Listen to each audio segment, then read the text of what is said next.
There we go. Okay, we're going to record. I think we'll just start and jump right in. You know, when I looked at what we were going to go over, I thought, that's a lot. You know, in a short period of time, you know, I got a book on my shelf on Pluto that's, you know, 1.5 inches thick, and we're going to kind of touch into it. But let's just jump in. You guys know how to run the raised hand bar, you know, if you have a question or you want to say anything. Hey, you know, wait, I got to let some more people in. Let's see, admit all. Oh, there we go.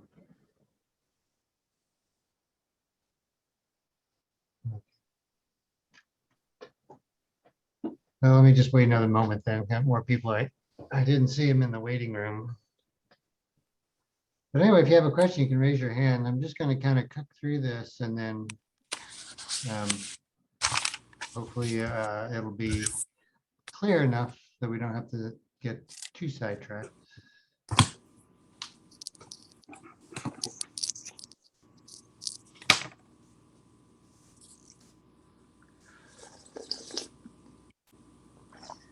Oh, Laura. Hi, Laura. Hey, Foster. Good to see you.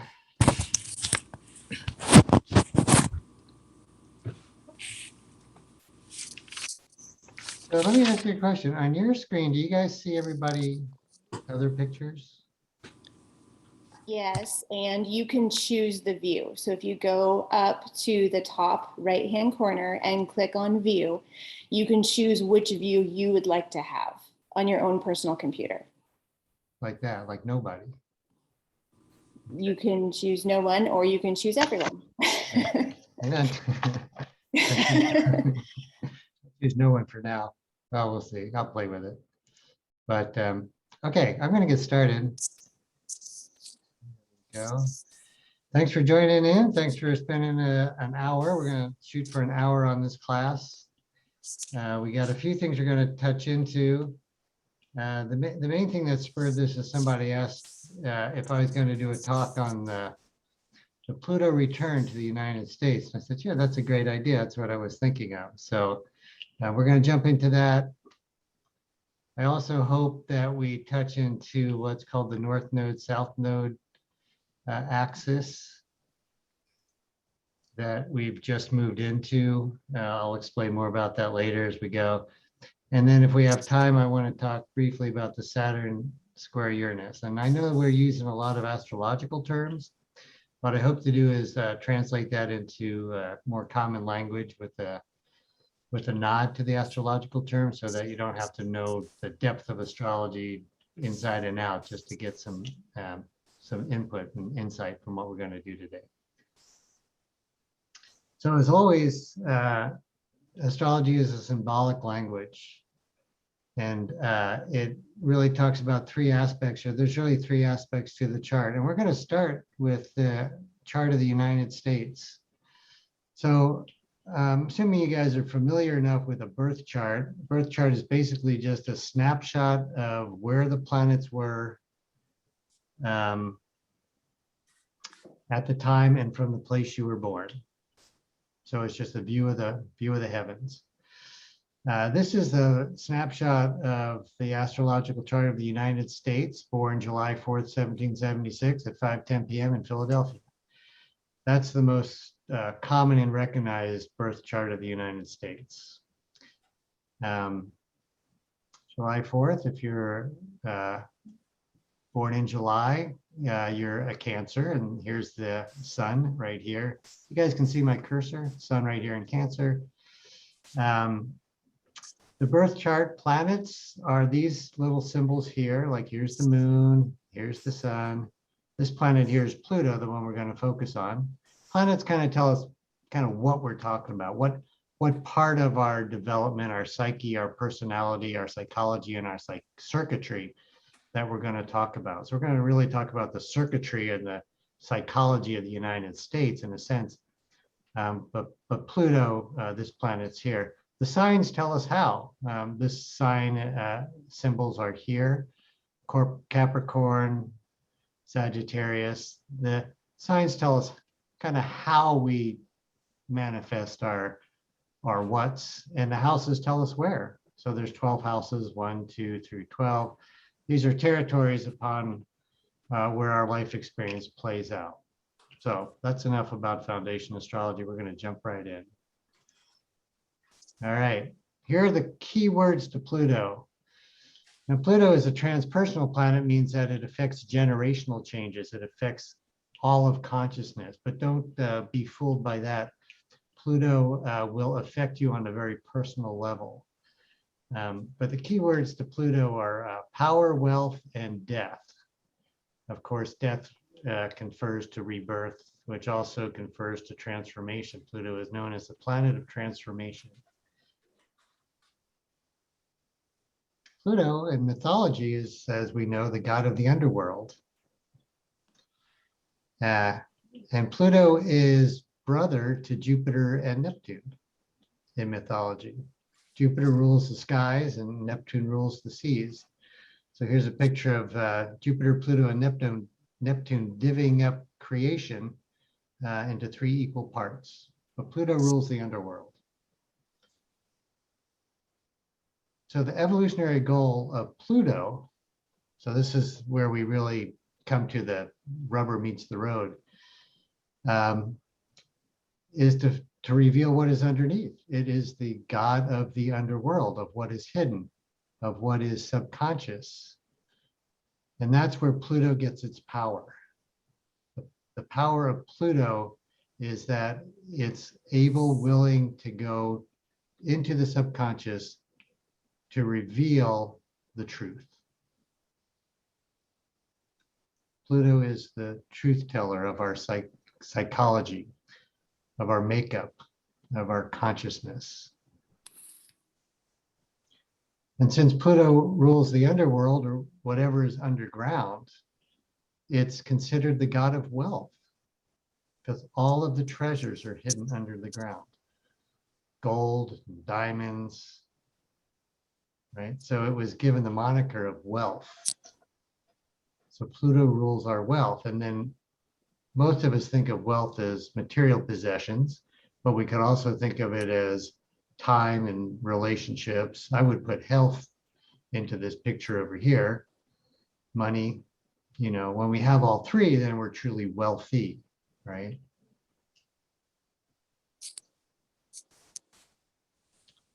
And since Pluto is the god of the underworld, I mean, in Greek, it was Hades, right?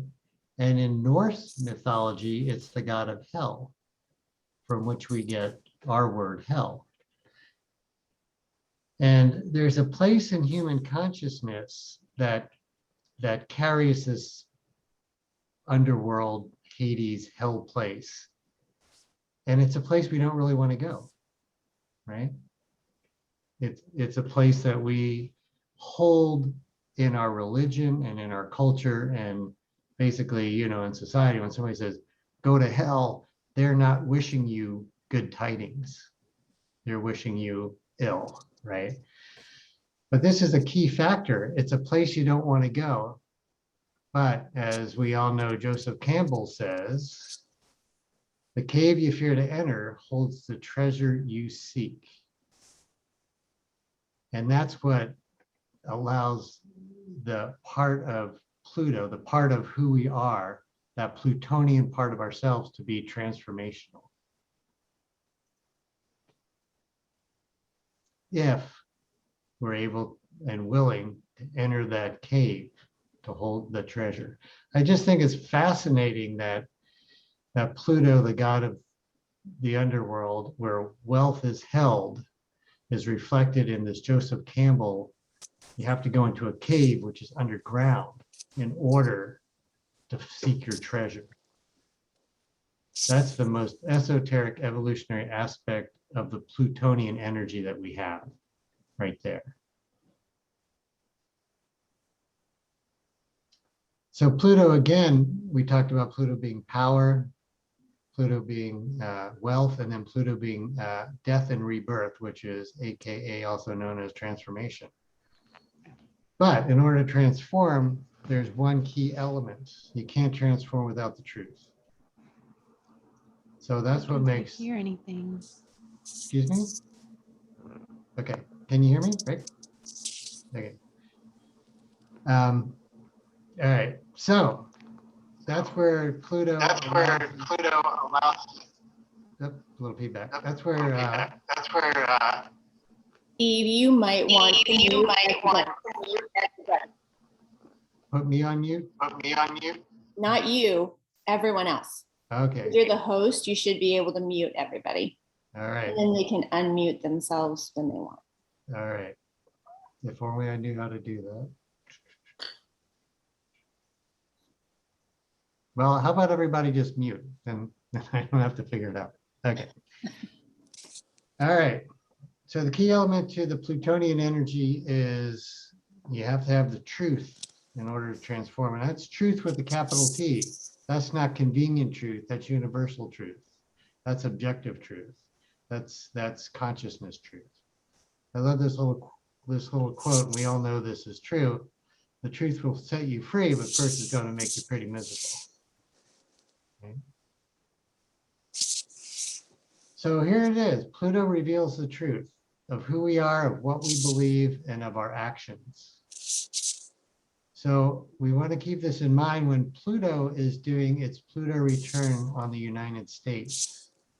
This is the energies that our consciousness as a country is coming into. Okay. I love this quote by George Washington. Truth will ultimately prevail where there is the pains to bring it to light. Again, referring back to the difficulty that it is to live in the truth and what effort and pains it takes in order to do that, in order to go through the fear, to go into the cave where you have your treasures, to go deep and to reveal the truth. This is all Plutonian energies. So the Plutonian question in revealing the truth, and this is what we're being asked as a country, and also what you can ask individually, because wherever Pluto is in your chart, it's asking this question now. Have you lived up to your promise? Have you lived up to your creed? Oops, Susan. And have you lived up to your dream? So that's what the United States is being asked when in its Pluto return. So this picture reveals, that's the basic, that's the foundation. This picture reveals, I know how well you can see it on your screen, but basically this is Judgment Day. So the road that you've traveled and how you've traveled it at some point, and now is the time with the Pluto event or Pluto with the United States, you're placed before judgment. I know that's a loaded word. And you're basically stripped naked.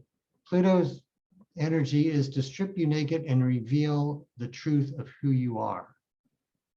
And to ask you, have you lived your creed? Have you lived your promise in this lifetime, in this incarnation?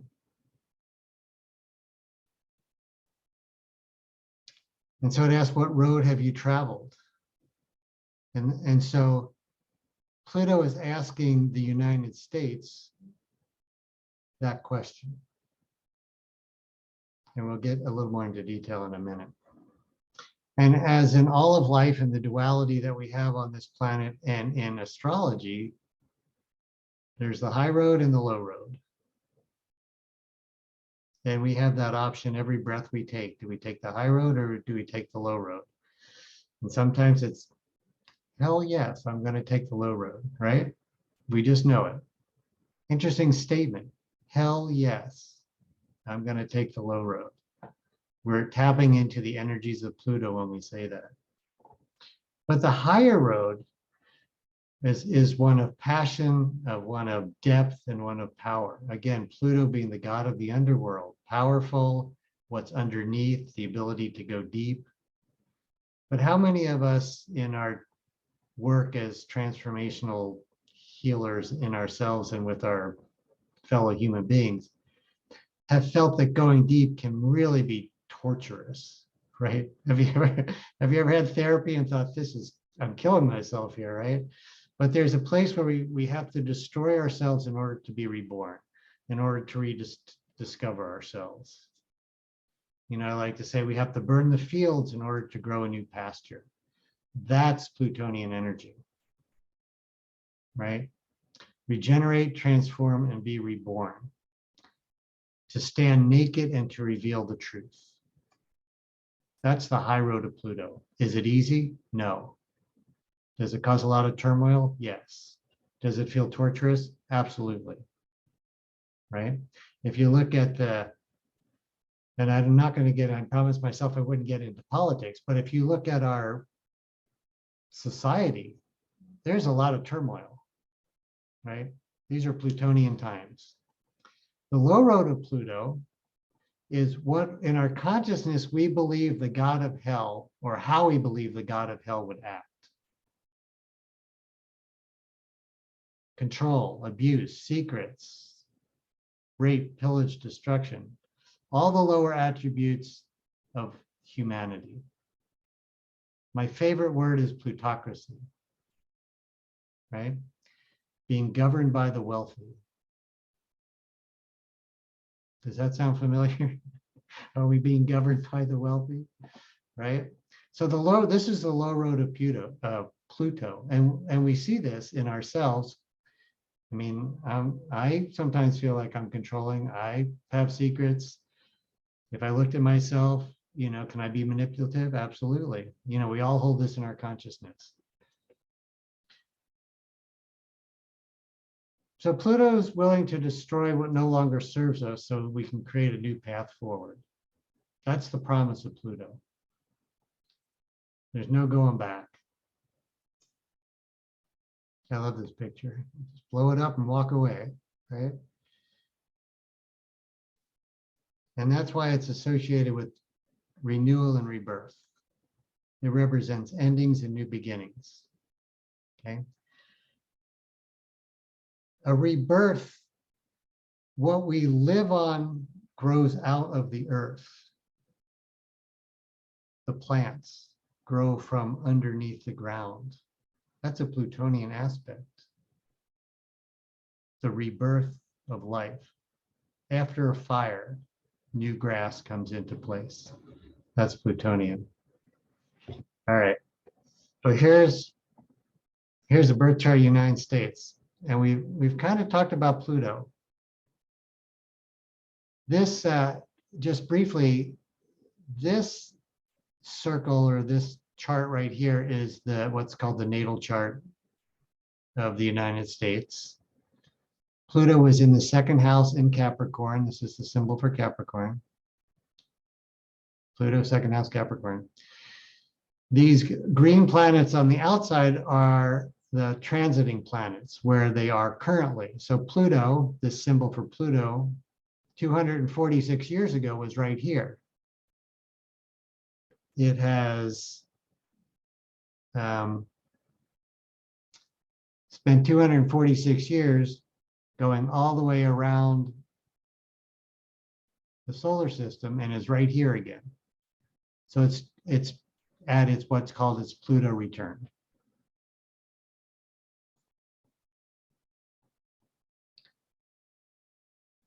So when any planet makes a return, it comes back to where we started and asks, are we on track? So Pluto wants to know, are we following our creed? Are we following our dream? And are we following the promise of what we said when we created the United States? Okay. So let me just briefly, I want to talk a bit about the houses and the signs. So Pluto is in the second house in Capricorn. Let me just spend a minute on the second house. The second house is a territory of all the houses are territories of experience. And the second house is classically called the house of money, but it's really the house of resources. So resources might be material, and resources might be non-tangible things like health and love and career, you know, fun and things like that. but it's our material possessions, right? So just look at this chart again. Pluto, the planet of wealth and power in the house of resources. Does that define the United States? Having a lot of resources, right?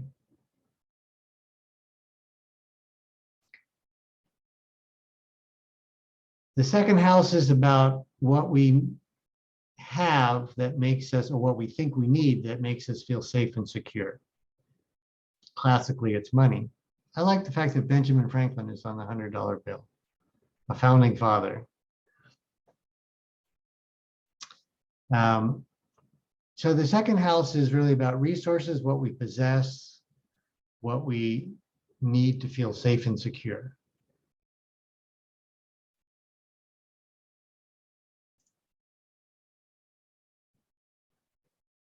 Pluto, second house. The United States has a lot of resources. Has it lived up to its creed about those resources, or has it done the lower road? Abuse, rape, destruction, torture, right? And it's in the sign of Capricorn. So a Capricorn is how things are manifest. So the attributes of Capricorn are ambitious, determined, materialistic, and strong. These are good qualities. You know, these are solid qualities. And you could say that they pretty much can define the United States. Ambitious, materialistic, strong. The mythology about Capricorn is the sea goat, this little creature up here. And started out as a fish, but started to go up on land. And had to spend many incarnations developing the ability to find itself on land and eventually make its way to the mountaintop. So those are the attributes of the Capricornian energy: having the determination, the ability, the fortitude to climb the steepest, most difficult terrain in order to reach the pinnacle. Those are Capricornian attributes. Okay. This is so classic. Ben Franklin was a Capricorn, born January 17th.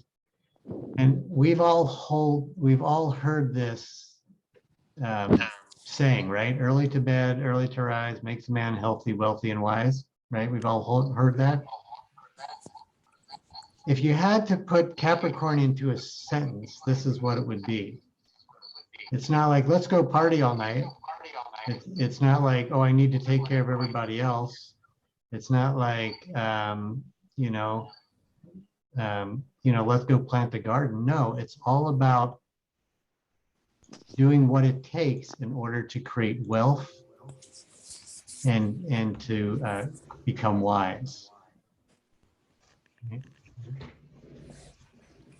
All right, so here's the birth chart of the United States. Pluto in the second house in Capricorn. So the Plutonian process is to confront our shadow. So we were created on the creed that all men are created equal. That is, if you're white landowning man, you are equal. We were founded on the promise that life, liberty, and the pursuit of happiness, except if you're a minority. And we were born with the dream that there'd be no taxation without representation, except if you're wealthy or you want health care or you want paid parental leave or anything like that. So Pluto comes back to where it started 246 so years ago, and it says, are you living to your creed?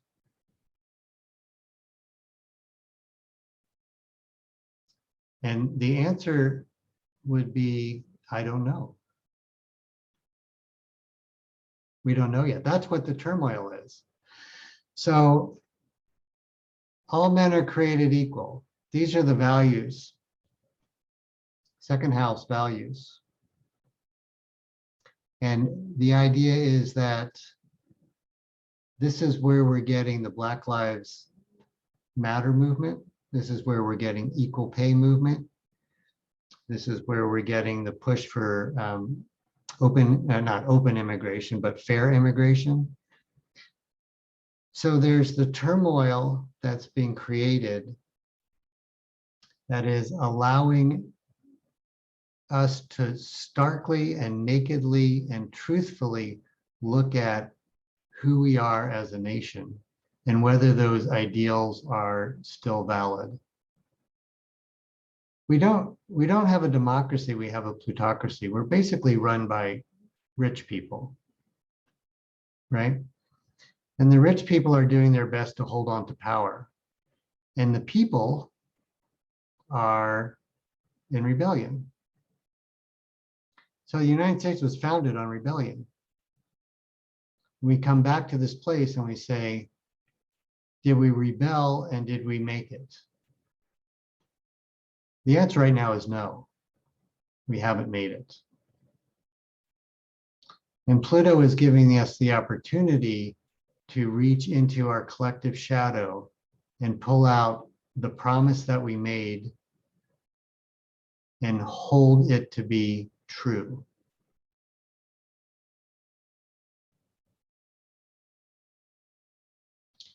And I like to relate this to ourselves. It's like, what promises have you made yourself? Right? About how you would live and what road you would walk.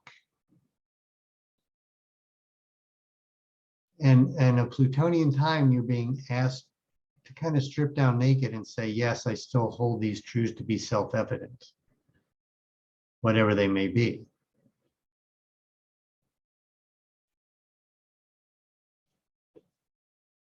Martin Luther King was a Capricorn, right? So we face the difficulties of today and tomorrow, he says, I still have a dream. It is a dream deeply rooted in the American dream. I have a dream that one day this nation will rise up and live out the true meaning of its creed. We hold these truths to be self-evident, that all men are created equal.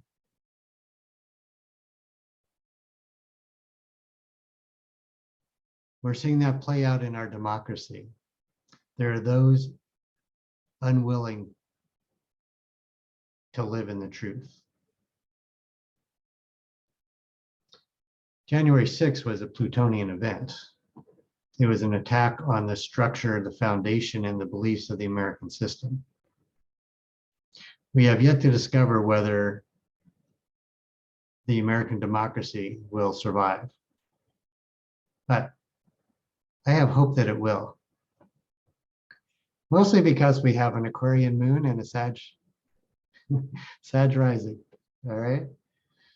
So here's an interesting fact about the signing of the Declaration of Independence. John Quincy Adams wanted to sign on July 2nd, 1776. But Thomas Jefferson and Benjamin Franklin, who were astute astrologers on their own, said that would be not a good omen. The alignment of the stars would not be well positioned for the development and longevity of the United States should we do that. So they put the signing off the Declaration for a couple of days, which allowed the moon to move into Aquarius.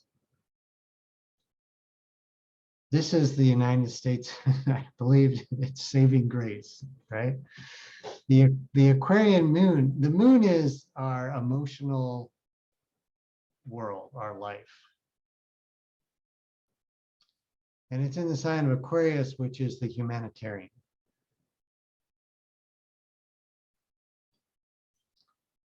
So in order for the United States to feel happy, to feel alive, so to speak, we have to live up to the humanitarian ideals. And I don't just mean, when I say the United States, yes, I'm talking about all of us as a society, but I'm also talking about us as individuals, right? We are the society. And are we living up to our Aquarian ideals of humanitarianism? And I believe that is the saving grace that we have. That as this year moves forward, that we're going to see a stronger display of humanitarianism in our country and in ourselves. And in doing so, we will be able to reveal and stand with each other in the truth of who we are, and to be able to face the facts that we have yet to live up to the true meaning of our creed, whether we're as an individual or as a country. And we'll be able to do it. There's going to be a few, metaphorically, a few bloody battles before we get there. Pluto is going to spend a year breaking down and rebuilding the concept of who we are as a nation. So, any questions? I don't know, how do we mute?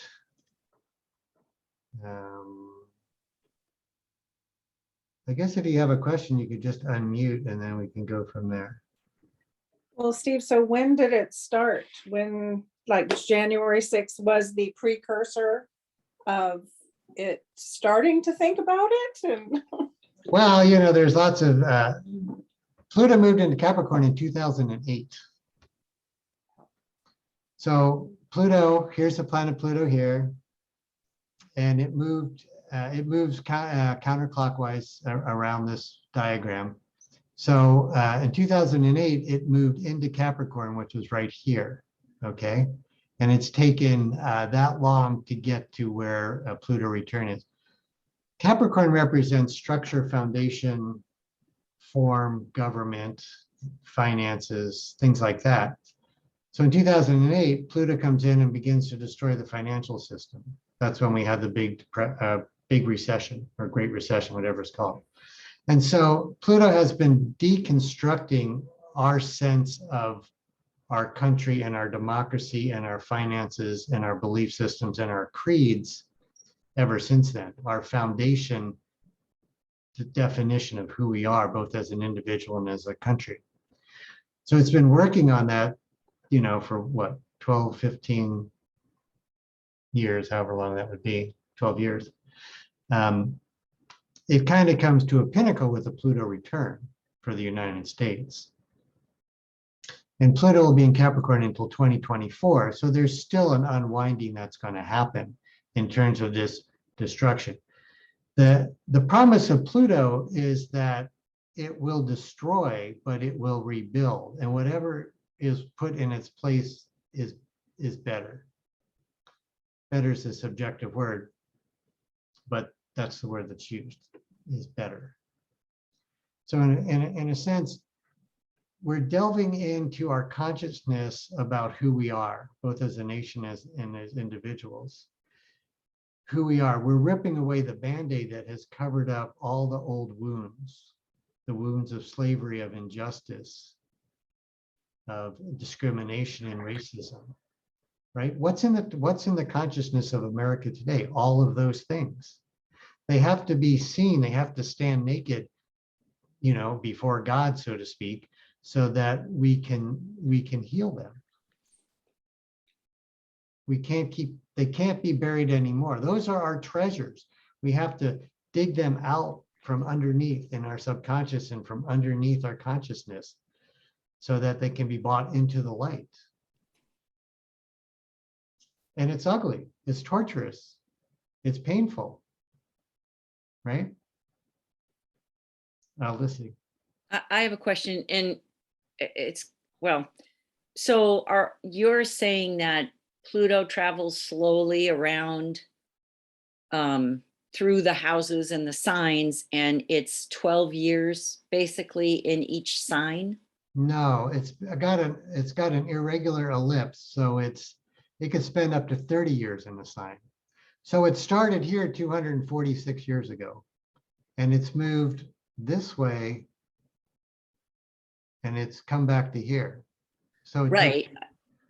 So So- it's not equally divided up. So 246 divided by 12 is whatever, but it's not equal because technically an elliptic is not round, it's more egg-shaped. So it'll spend more time in one sign than another. So far it's spent 12 years, and it'll spend another 3. So it'll spend about 15 years in Capricorn. Okay, so is there any way for the average person, to know how long it's going to be sitting in that sign? Just, I guess, reading some more. Yeah, But here you go. the Here it is po- right okay. here. Okay, that's what I mean. Some kind of chart letting us know. So the point I'm trying to make for myself is that I have a long time to really study that sign and all that it means and what Pluto is doing there.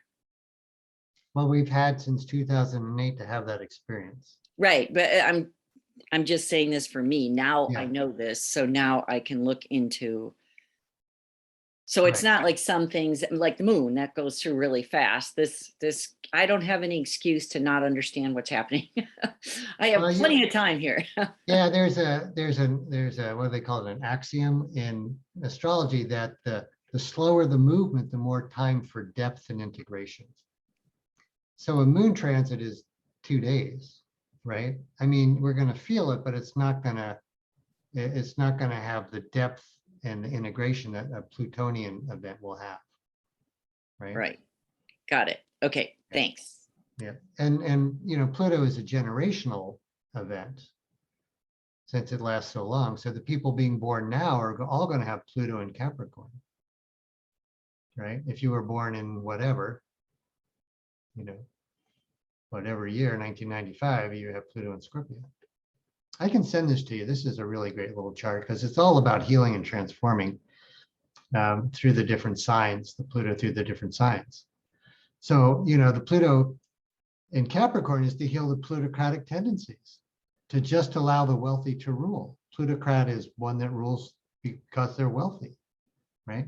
And to transform adherence from the norms and values of the past. That's what we're facing, right? What were our values, and have they come true? And do they need to be transformed? Right? Do we need to live them?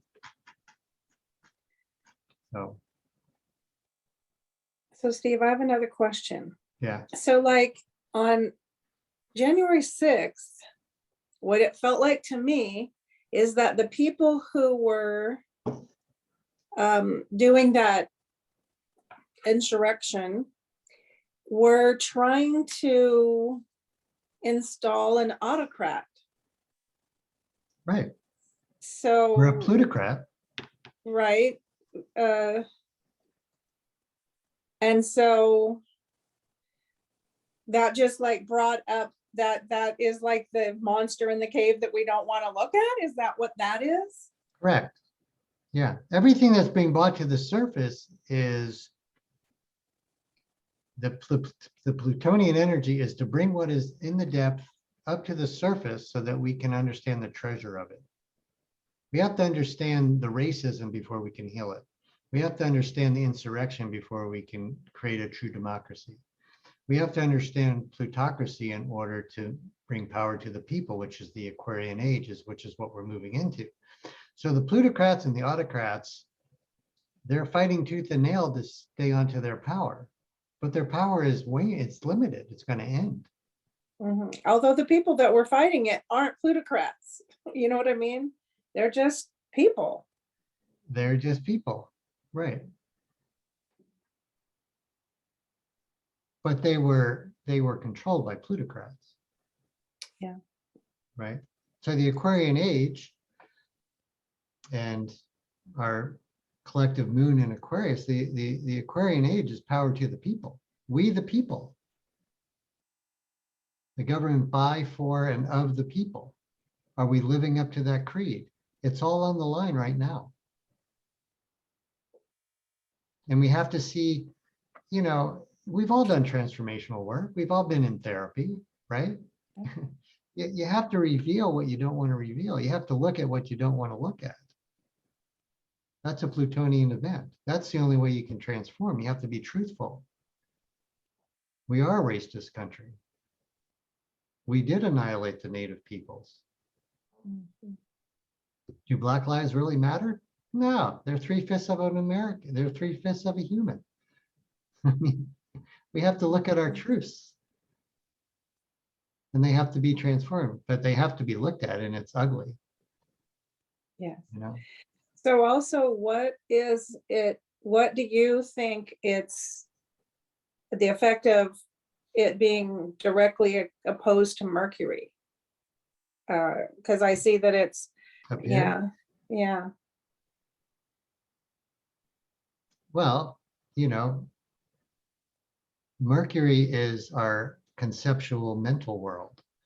It is how we communicate, right?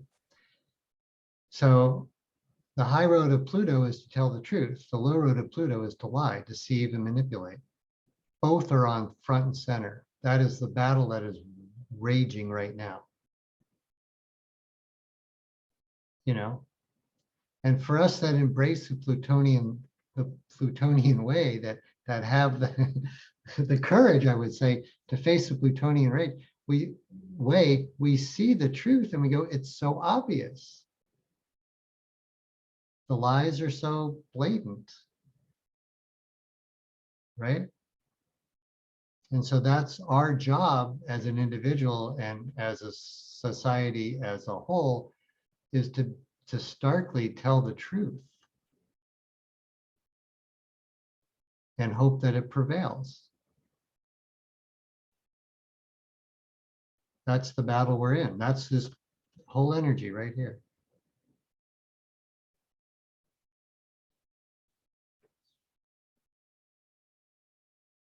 So it's true that Pluto is a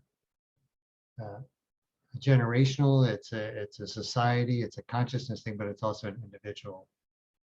We all have an individual part to play. So Something, Steve, to that? yeah. So one of the individual quality that you're speaking of, because I know this is the Pluto return in the United States, is to look at your chart, notice where your Pluto is, of course, but then also notice where the United States Pluto at 27 degrees of Capricorn falls in your chart. Yes. And I feel like that has informed me as to how I can help, how I can see where transformation needs to not only take place in my own life via the United States chart, but so you don't feel helpless in a way. You know, Yeah. you have some power, which is a Plutonian word. Right. Yes.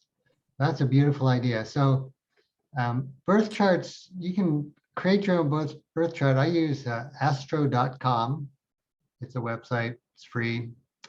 And you type in your time, place, and date of birth, and it'll put up your birth chart. And what Laura's recommending is that you see where on your birth chart this 27 degrees Capricorn is.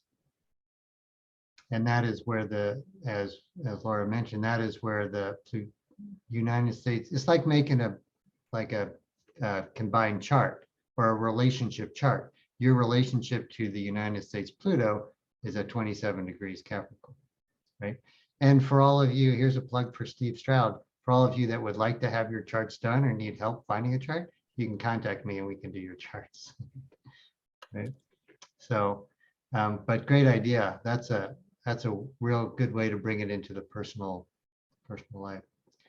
So we have just about a few minutes, so I'm going to move on. I know this is a lot. I welcome you to text me, email me, call me, and if you have any questions more about this Plutonian energy, about what our role as society and our role as individual might be. It's interesting times. I would not lose faith. I would hold faith. Sagittarius is all about having faith. That's our rising sign. So as a country, we're a country that has faith, that believes.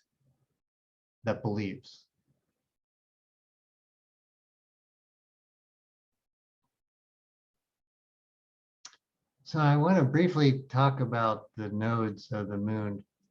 There's so many things to talk about, but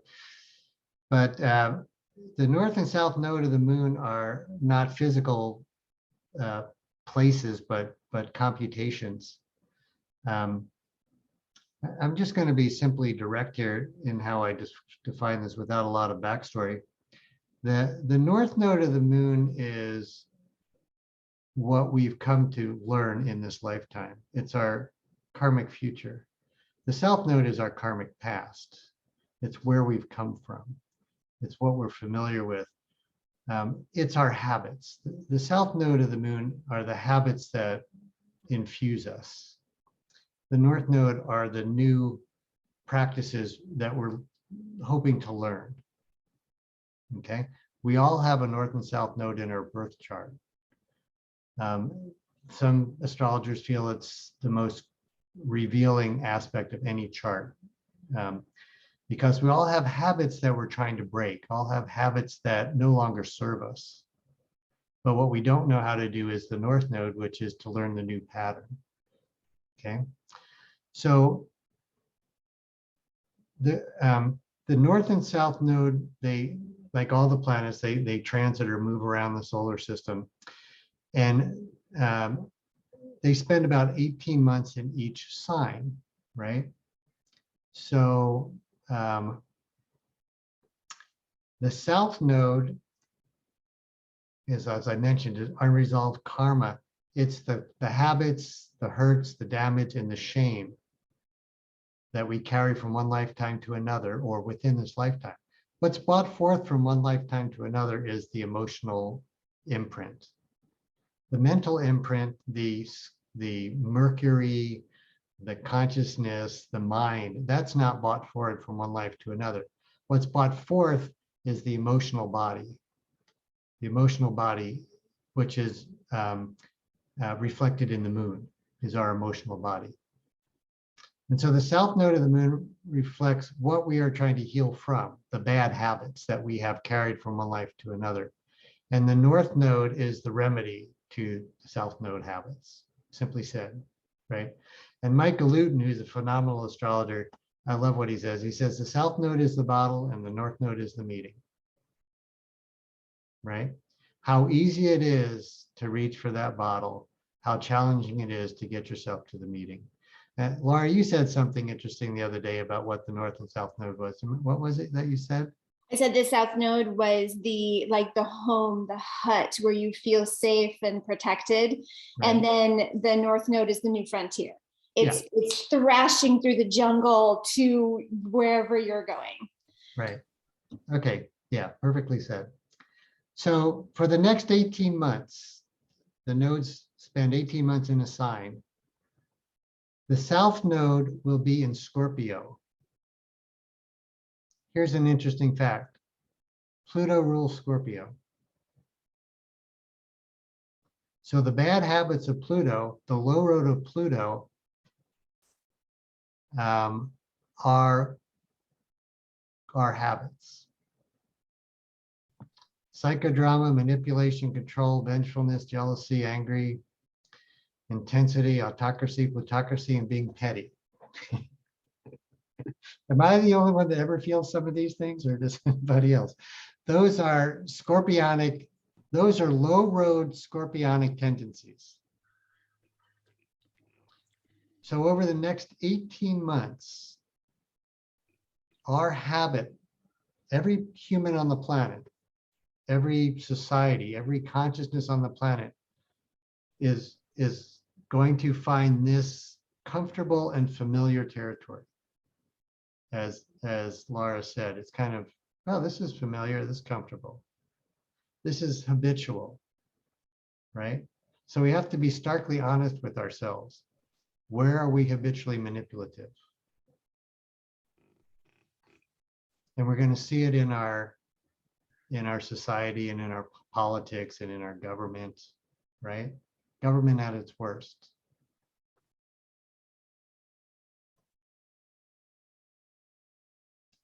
The North Node, which is opposite in astrology, the North Node opposite the South Node, the North Node is in Taurus, right? If the South Node's in Scorpio, the North Node is in Taurus. Here's the remedy.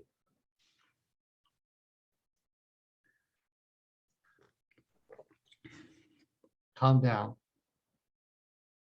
Ground. Meditate. Find some magic. Seek pleasure. Seek healthy pleasure. Right? Understand the depth of your power and wisdom that you hold within who you are. That will heal the scorpionic trauma that we're all trying to heal, but sometimes we're acting out, right? So the habit is to act out, to reach for the bottle. That's the habit. The habit is to act out our hurts and our trauma in these ways. The remedy is to do the Taurian thing.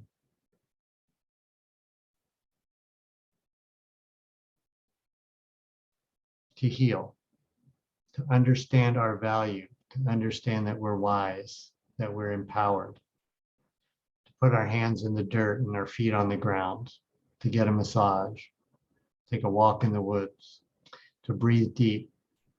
Taurus is the bull sitting in the field, right? Calm, collected, grounded, steady, dependable, you know? These are the energies that we want to hold so we can transmit them in ourselves and heal, and that we can also hold for our society, because our society is really going to need them over the next 18 months. Right?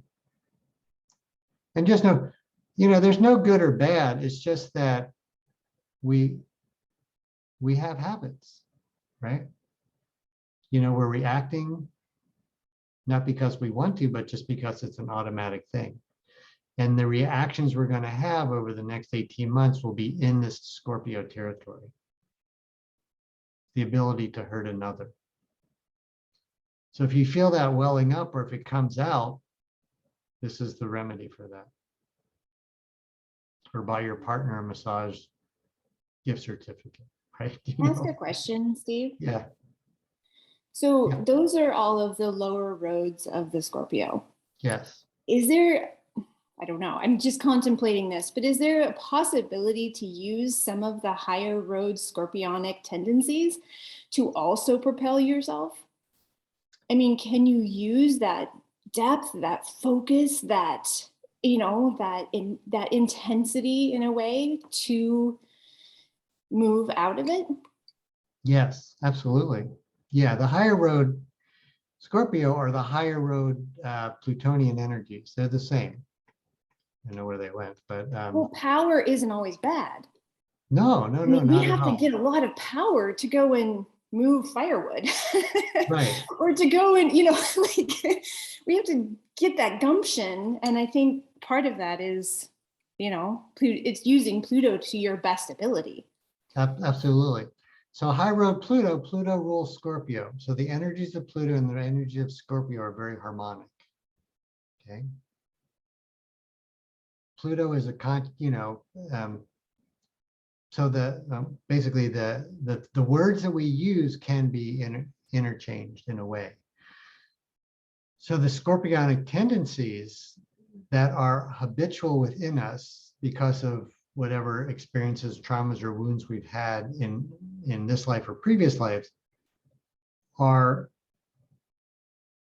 on display, are on the surface. And they're on the surface to be healed.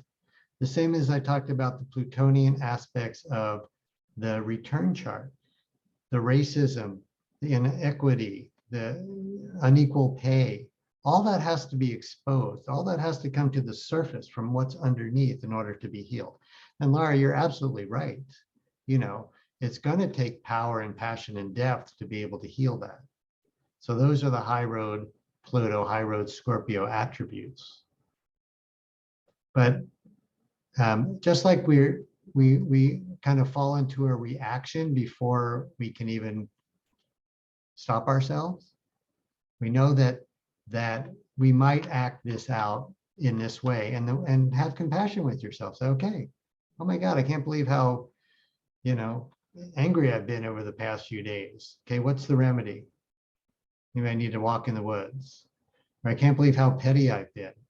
What do I need to do? Give my partner a massage, right? So that's just kind of bringing it down to the nuts and bolts. But I love what you're saying about using the high road attributes also to propel the healing of this, right? So this is going to be a healing that's in all of us. And I just want to bring, I know we're out of time or getting there, but prior to the North and South node, the South node being in Scorpio, the North node being in Taurus, the previous 18 months, the South node was in Sagittarius and the North node was in Gemini. Let me just briefly kind of share how that played out. Sagittarius is all about our belief systems, right? What we believe, what's our religion, and I put that in quotes. And the South node in Sagittarius revealed to us our ability to believe or hold a belief so strongly that it could damage us, or to fall into a belief system that was not healthy, such as a conspiracy theory. Have there been any conspiracy theories in the last 18 months? Absolutely. The North node was in Gemini, which are the facts before us. And here's the example I love to use. So there's the pandemic. The belief is, I don't believe in vaccinations. I don't believe the government should tell me what to do. I don't believe I should have to be told to wear a mask. That's all fine and good, but it's a belief system that comes from a habit that's limiting and destructive. The fact on the ground is, and here's the example I love to use, when I look at the people in the numbers of people in hospital, there's 29 people in the hospital. 20 of those have not been vaccinated. There's 9 people in ICU. 9 of them have not been vaccinated. I don't care what your belief system is. You might not believe in vaccines, but the fact on the ground is that the people that are vaccinated do better than the people that are not vaccinated. That's a fact. You might believe that the government shouldn't do X, Y, and Z. You might die on that hill. Your belief system may kill you. That's a South node. I believe in this so strongly, I'm going to let it control my life instead of the North node territory, which is something new. Like Laura said, it's going into new territory. Does that make sense? That's just an example.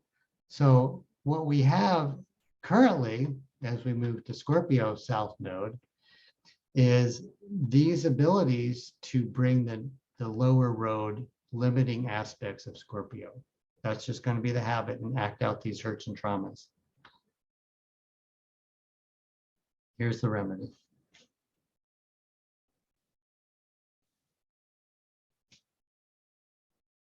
Any questions? I think we're at our hour, so we didn't get to the last part, but I'm happy to spend a few minutes if anybody has any questions or comments or insight or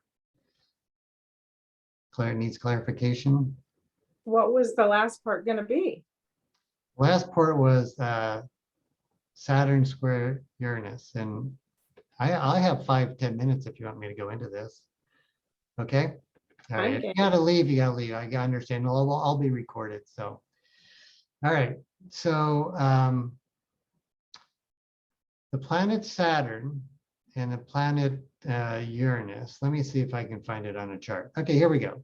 So remember the transiting planets out here. This is the birth chart of the United States. So currently we have the planet Saturn, which is right here, okay, transiting, and it is 90 degrees away from the planet Uranus, which is right here, okay? Does that make sense? So for example, the moon here, or excuse me, the sun here is 180 degrees from the moon here, okay? That's 180 degrees. This planet is 90 degrees from this planet, so like a square. So if you go like that, it's a square, okay? Whenever two planets are a square, they have a bargain to come up with. They have to bargain with each other. It's kind of like the Democrats and the Republicans. They have to bargain. It's you go to a flea market, you have to bargain, okay?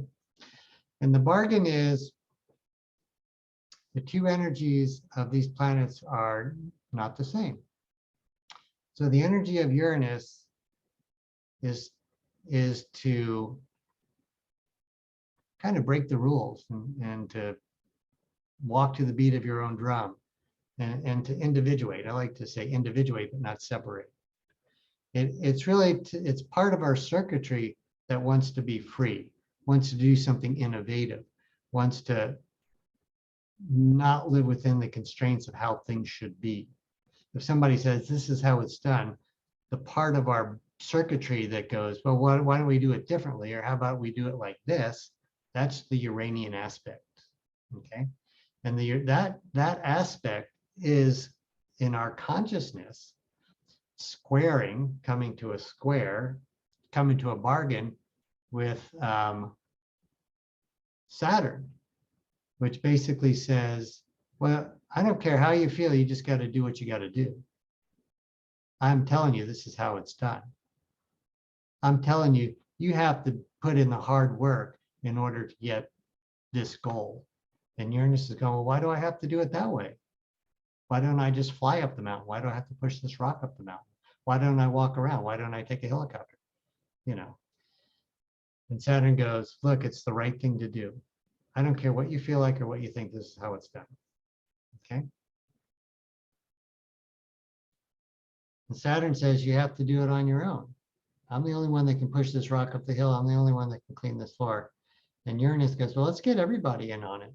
Uranus is a sign of the humanitarian. Well, what's everybody else doing? You know, let's join together. So very briefly, this has been going on all of 2021, and it's going to finish out in 2022. So planets, they move, right? They move at different speeds. They move forward. It looks like they move backwards. They go retrograde. You've heard of that. So, you know, they've kind of been dancing at this 90 degrees for a year, and they're going to do it a little bit more in 2022, right? And it's the bargain between this is how things are done and this is how things could be done. Okay.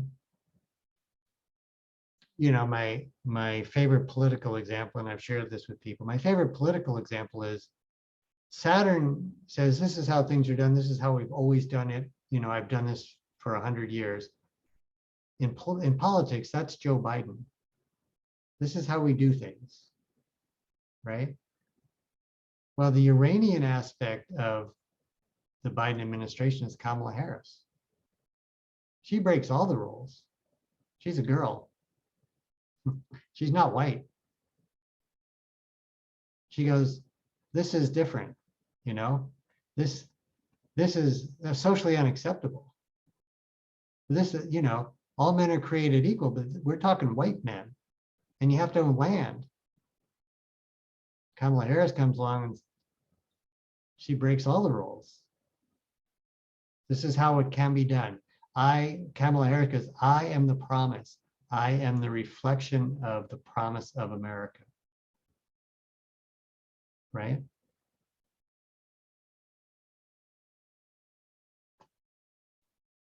So she, in a sense, I mean, I'm being metaphorical here, please, but she represents the ability to look outside of the box in order to define who we are.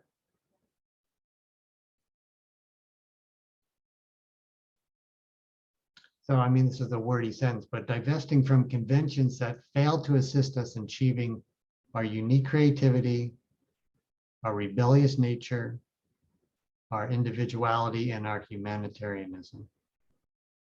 So the goal here is not to destroy the foundation of way things were done, but to approach them living the promise of what they are, not the constraints of what they are. Right? We don't want to blow up the foundation.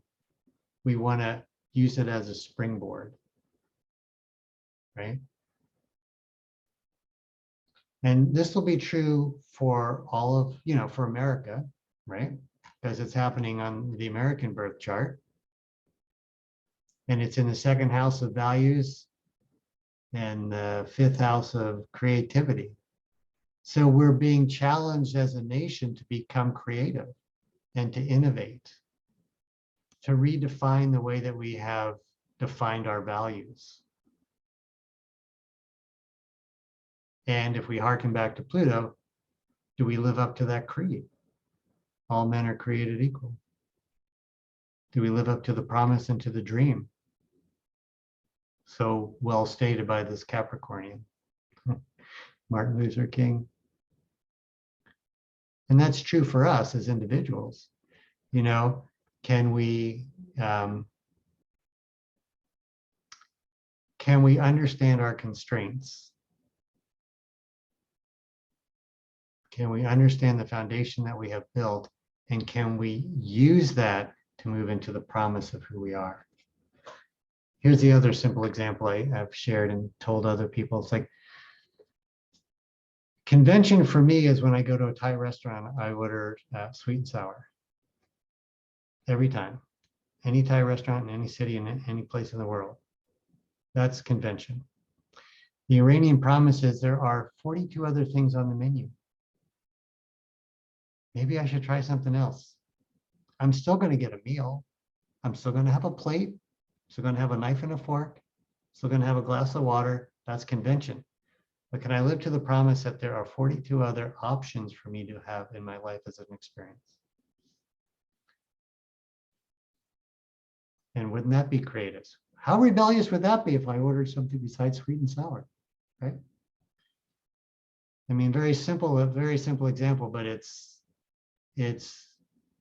the grand bargaining that we have within our brain and ourselves and our lives and in our country.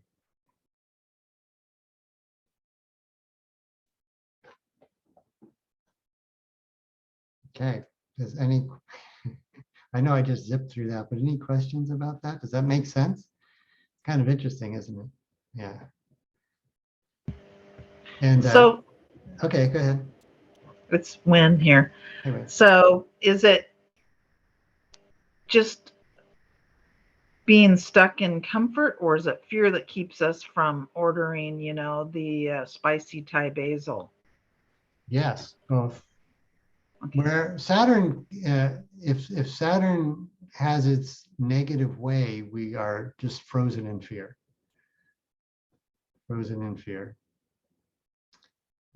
And it's, I don't know, we might be into semantics. It's just what we're used to, what we do, the way it's done. There's all sorts of things that prevent us from living our promise. Fear, comfort, as Laura said, I'm comfortable here. I'm not going out there. It's cold and nasty and unknown.